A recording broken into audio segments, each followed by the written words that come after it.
नमस्कार साथियों, राजकीय महाविद्यालय अंता के यूट्यूब चैनल पर आप सभी का बहुत बहुत स्वागत करता हूं, हार्दिक अभिनंदन करता हूं। साथियों, पिछली कक्षा में हमने वीर काव्य का टॉपिक प्रारंभ किया था और वीर काव्य में सर्वप्रथम हम रामायण का परिचय प्राप्त कर रहे हैं। इस क्रम में कल हमने रामायण के रचयिता महर्षि वाल्मीकि का जीवन परिचय प्रारंभ किया था और उसको अच्छे प्रकार से हमने पढ़ करके समाप्त भी कर लिया था। आज की क्लास में रामायण का पार्ट 2 चलेगा और इसमें हम महर्षि वाल्मीकि के रचना परिचय लेंगे। रचना परिचय में महर्षि वाल्मीकि की एकमात्र रचना है रामायण और इस रामायण के रचना काल के विषय में विभिन्न पूर्वानुमानों और ऐतिहासिक स्रोतों से उपलब्ध प्रमाणों के आधार पर इसका रचनाकाल 500 ईस्वी पूर्व निर्धारित किया गया है। यदि रामायण शब्द के प्रकृति प्रत्यय पर हम चलें तो रामायण शब्द में मूल शब्द है राम और इसमें फक प्रत्यय लगता है। फक प्रत्यय का ककार की संज्ञा होने के बाद शेष अवयव बचता है फ। इस फ के स्थान पर आयनेयी नीय फटक चघाम प्रत्ययादि नाम इस सूत्र द्वारा आयन आदेश हो जाता है। राम और आयन के बीच दीर्घ संधि होने के उपरांत शब्द बनता है रामायण। यहाँ पर रकार के कारण न के स्थान पर न आदेश हुआ है अटकुप वांगनुम विवायेपि सूत्र द्वारा। यदि रामायण में प्रधान रस पूछा जाता है, अंगी रस पूछा जाता है तो वो होगा करुण। करुण रस की रचना है रामायण। इसके नायक हैं राम और नायिका है सीता। प्रिय विद्यार्थियों, नायक के 4 प्रकार होते हैं: धीरोदात्त, धीरोधत्त, धीर प्रशांत और धीर ललित। इन चारों प्रकार के नायकों का पृथक पृथक लक्षण हम काव्य शास्त्र के टॉपिक में पढ़ेंगे। चूँकि यहाँ हम वीर काव्य का टॉपिक ले रहे हैं, इसलिए चारों नायकों का लक्षण बताना विषयांतर की तरफ चले जाना होगा। यहाँ पर सिर्फ नायक की प्रकृति आपको ध्यान रखनी है और रामायण के जो नायक हैं राम, वो धीरोदात्त श्रेणी के नायक हैं जो चारों नायकों में सर्वश्रेष्ठ श्रेणी है। इसकी जो नायिका है सीता, उसकी प्रकृति है स्वकीय। नायिका के मुख्य रूप से 3 भेद होते हैं: स्वकीय, परकीय और साधारण। इन तीनों प्रकारों में सर्वश्रेष्ठ प्रकार होता है स्वकीय और उसी सर्वश्रेष्ठ प्रकार की नायिका है सीता।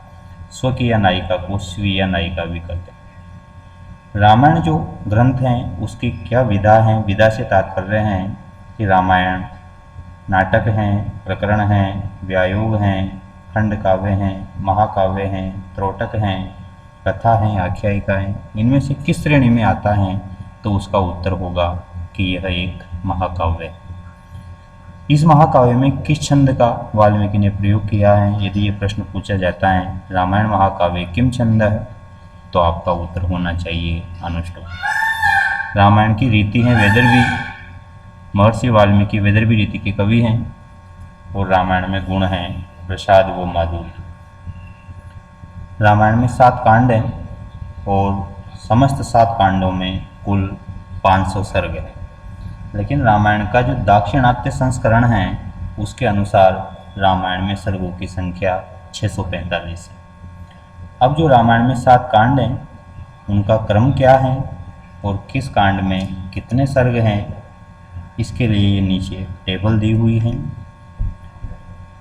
रामायण का जो प्रथम कांड है वो है बालकांड और बालकांड में सर्गों की संख्या है 77। इसके बाद आता है अयोध्या कांड। अयोध्या कांड में सर्गों की संख्या है 119।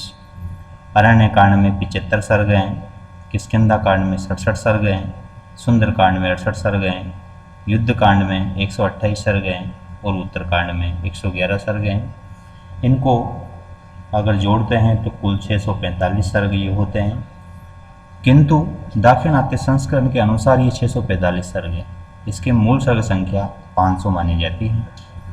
इनमें 2 कांड हैं जिन्हें प्रक्षिप्त कांड कहते हैं। प्रक्षिप्त कांड का तात्पर्य है वे कांड जिन्हें बाद में जोड़ा गया है, जो महर्षि वाल्मीकि द्वारा रचित रामायण का अंश नहीं है। ऐसे कांड हैं 2, बालकांड और उत्तरकांड।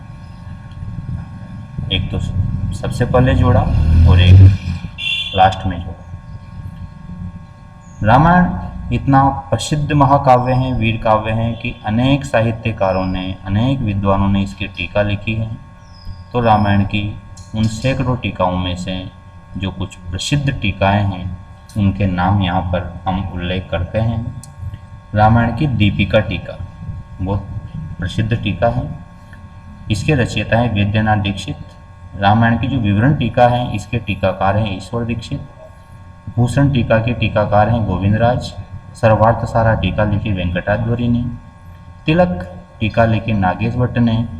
और रामानुज ने रामानुजी टीका लिखी है।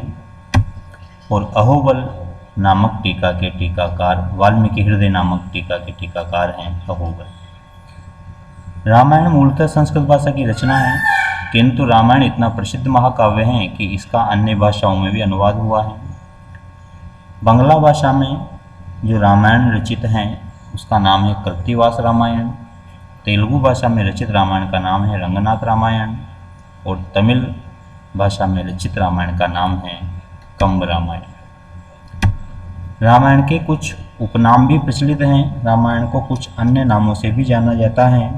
और रामायण के अन्य नामों में एक तो इसे आदि काव्य कहते हैं, क्योंकि ये लौकिक साहित्य की प्रथम रचना है, लौकिक संस्कृत की प्रथम रचना है। चूँकि रामायण में राम के वीरतापूर्ण कार्यों का वर्णन है, इस कारण इसे वीर काव्य भी कहते हैं। और रामायण को सेतु काव्य भी कहा जाता है, क्योंकि इसमें जब राम लंका गए थे तो राम और वानरों ने मिलकर सेतु का निर्माण किया था भारत और लंका के बीच, इसलिए इसको सेतु काव्य भी कहते हैं।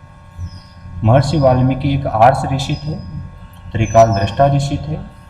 उन त्रिकाल दृष्टा ऋषि द्वारा अर्थात आर्ष ऋषि द्वारा प्रणीत होने के कारण रामायण को आर्ष काव्य भी कहा जाता है। साथ ही इसमें राम और रावण के बीच भयंकर युद्ध का वर्णन है, इस कारण इसे युद्ध काव्य भी कहते हैं। और रामायण में 24,000 श्लोक हैं, चतुर्विंशति सहस्त्र श्लोक, इस कारण इसे चतुर्विंशति सहस्री संहिता भी कहा जाता है। ये बड़ा प्रसिद्ध उपनाम है इसका, चतुर्विंशति सहस्री संहिता, क्योंकि इसकी श्लोक संख्या है 24,000। गायत्री मंत्र के साथ रामायण का एक अप्रत्यक्ष संबंध है। इस संबंध का जो प्रमाण है वो ये है कि रामायण का प्रत्येक 1000वां श्लोक गायत्री मंत्र में उसी क्रम पर स्थित अक्षर से प्रारंभ होता है। इससे तात्पर्य यह है कि गायत्री मंत्र में 24 अक्षर हैं और रामायण में 24,000 श्लोक हैं। रामायण का 1000वां श्लोक गायत्री मंत्र के प्रथम अक्षर से प्रारंभ होता है। रामायण का 2000वां श्लोक गायत्री मंत्र के द्वितीय अक्षर से प्रारंभ होता है। रामायण का 3000वां श्लोक गायत्री मंत्र के तृतीय अक्षर से प्रारंभ होता है। रामायण का 4000वां श्लोक गायत्री मंत्र के चतुर्थाक्षर से प्रारंभ होता है। इस प्रकार गायत्री मंत्र के प्रत्येक क्रम पर स्थित अक्षर से रामायण के प्रत्येक 1000वें श्लोक का प्रारंभ होता है। ये आदि काव्य रामायण के विषय में कुछ महत्वपूर्ण जानकारियाँ थी जो आज हमने पढ़ी हैं। इसके बाद दूसरा वीर काव्य महाभारत आता है, उसका वर्णन, उसकी चर्चा हम अगली क्लास में करेंगे। आज के लिए बस इतना ही काफ़ी है। आप सभी का बहुत बहुत धन्यवाद।